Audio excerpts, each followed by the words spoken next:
Welcome to Mysterious Storytime, where the line between the known and the unknown blurs. Tonight, I bring you two chilling tales that unfold deep within the heart of the wilderness. Stories that remind us why some places are best left unexplored.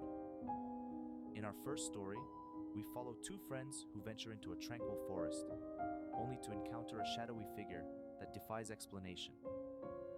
As they push further into the woods, they uncover a presence that seems to be watching their every move. Then, in our second tale, a group of campers seeking a peaceful getaway finds themselves haunted by an eerie crying in the woods. What starts as a compassionate attempt to help leads them to a terrifying discovery that will change their lives forever. So, settle in, turn down the lights, and prepare yourself for a journey into the unknown. These are stories that might just keep you awake tonight. Let's begin.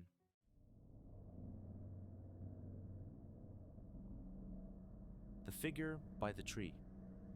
It was supposed to be just another peaceful hike, a simple escape from the pressures of everyday life. Two friends, Mark and David, packed their bags, left the city behind, and set out for a weekend in the wilderness. The air was fresh, and the forest was serene, almost unnaturally quiet. The silence of the woods wrapped around them like a comforting blanket. There was nothing to disturb the peace, or so they thought. As they walked deeper into the forest, the trail became less defined. They followed the faint path, the trees towering above them, the ground soft with moss and fallen leaves. Birds called out from the branches above, and the distant sound of a stream trickled in the background. But the further they went, the more isolated they felt. It was as though the world outside was slowly fading away, leaving only the dense forest surrounding them. It was around noon when Mark first noticed the figure. At first, it seemed like a trick of the light, maybe another hiker in the distance. But as his gaze fixed on the figure, something felt wrong. The figure wasn't moving. It was standing perfectly still between two towering trees, just a little off the path. The way it stood there, so still, was unsettling. It was almost as if it wasn't real, or at least not human. See anything? But then, he too spotted the figure. It was far enough that they couldn't make out any details, but close enough that the shape seemed unmistakably human. Yet, it didn't seem like it belonged there. No movement, no acknowledgement of their presence. Just a dark, almost shadowy form standing motionless. They called out, thinking it might be another hiker taking a break. But there was no response. The figure didn't even flinch. Feeling uneasy, they decided to keep moving.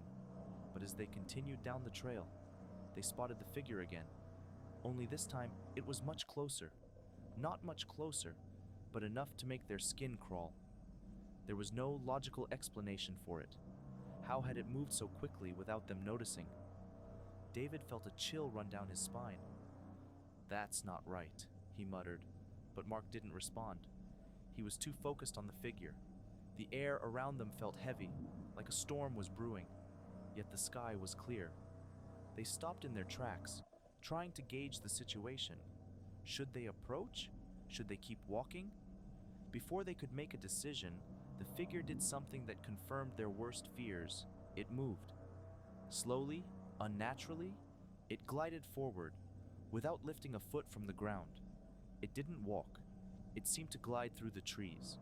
Then, without warning, it vanished behind a cluster of bushes. Both men stood frozen, their hearts pounding. After a long pause, they cautiously continued on the trail. But something had changed. The forest felt different now. The air had a strange tension to it, as though the trees themselves were watching. The faintest rustle of leaves seemed to come from all around them. Their senses heightened. They couldn't shake the feeling that the figure was watching them from just beyond their line of sight. By the time they decided to turn back, it was late afternoon. As they retraced their steps, they noticed something. Strange markings on the trees, symbols they didn't recognize. Some had been carved so deeply into the bark, it looked as though the trees themselves had been scarred by some otherworldly force. They could feel their unease growing with each new symbol they passed. Suddenly, a loud rustling came from behind them. They spun around, but there was nothing there, just the wind and the sway of the trees. Yet they couldn't shake the feeling that something or someone was closing in. When they turned to head back down the trail, they saw it, the figure, standing in their path, blocking the trail completely. It was no longer just a silhouette. It was a shadowy figure with hollow eyes, its body tall and unnaturally thin. It didn't move, didn't speak. It just watched them, its presence oppressive and menacing. They didn't need to exchange words.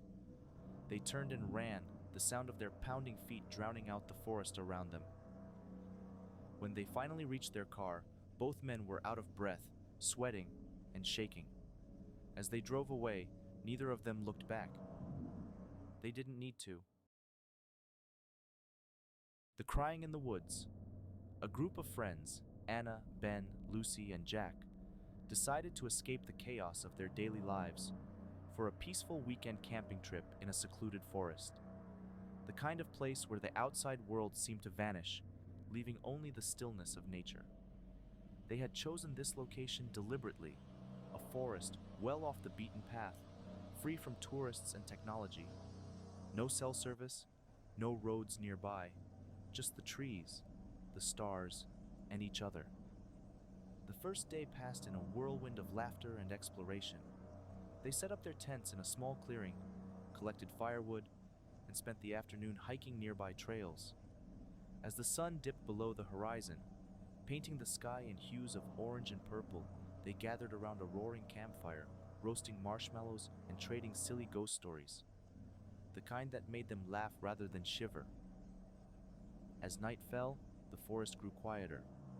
The laughter faded, replaced by the sounds of the woods, the crackling fire, the occasional hoot of an owl, the rustle of leaves in the cool breeze.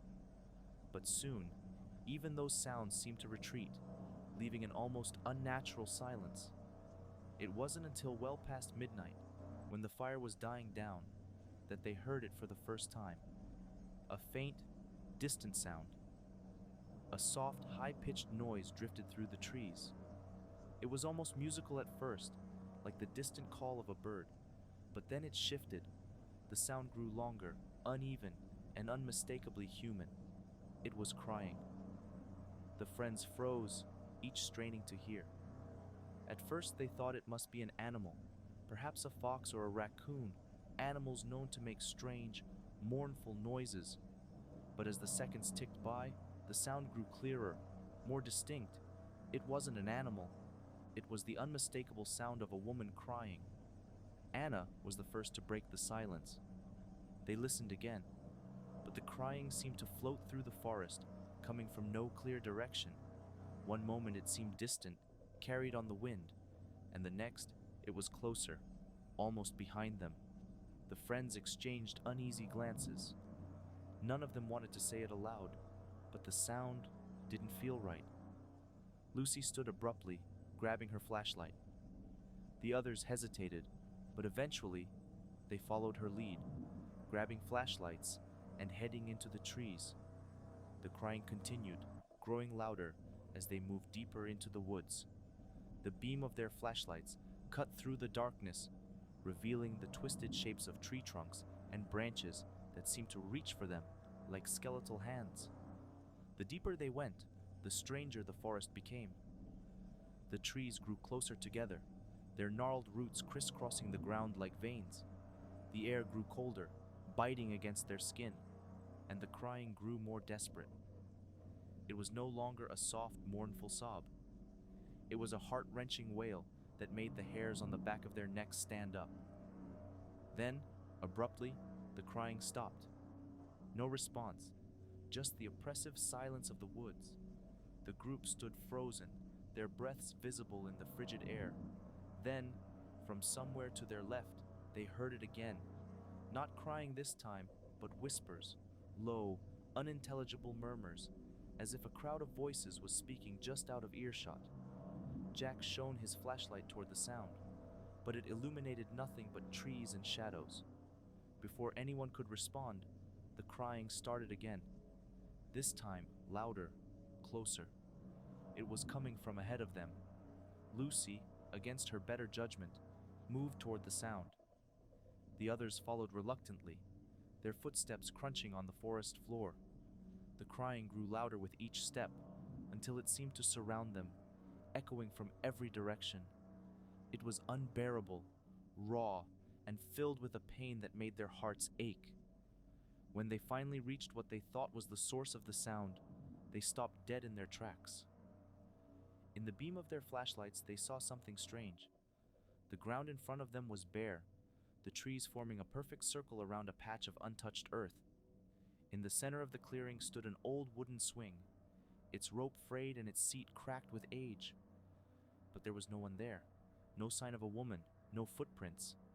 The crying stopped abruptly, leaving a ringing silence in its wake. And then came the laughter, low, guttural, and inhuman. It echoed from the trees surrounding them, chilling them to the bone. The friends turned to run, but as they did, their flashlights caught movement. Dark, shadowy figures darting between the trees.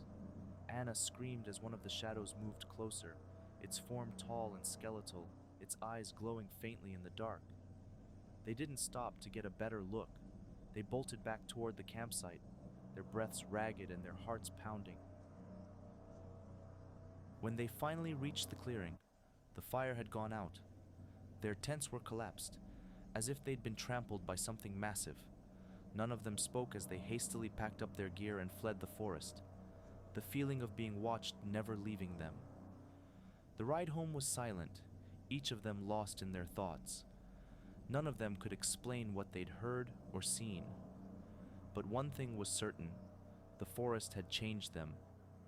For weeks afterward, they all reported the same unsettling experience. At night, just before falling asleep, they would hear it again, the crying, faint, distant, and growing closer. And so, we come to the end of these chilling tales, leaving us with more questions than answers. What lies hidden in the depths of the wilderness, beyond the reach of light and reason? Perhaps some mysteries are never meant to be solved. Thank you for joining me here on Mysterious Storytime. If these stories send a shiver down your spine, don't forget to like this video, subscribe to the channel, and hit the notification bell so you never miss another journey into the unknown. Have your own unexplained encounters or terrifying tales. Share them in the comments. I'd love to hear them. Until next time, stay curious, stay safe, and remember, sometimes the scariest things are closer than they seem. Good night.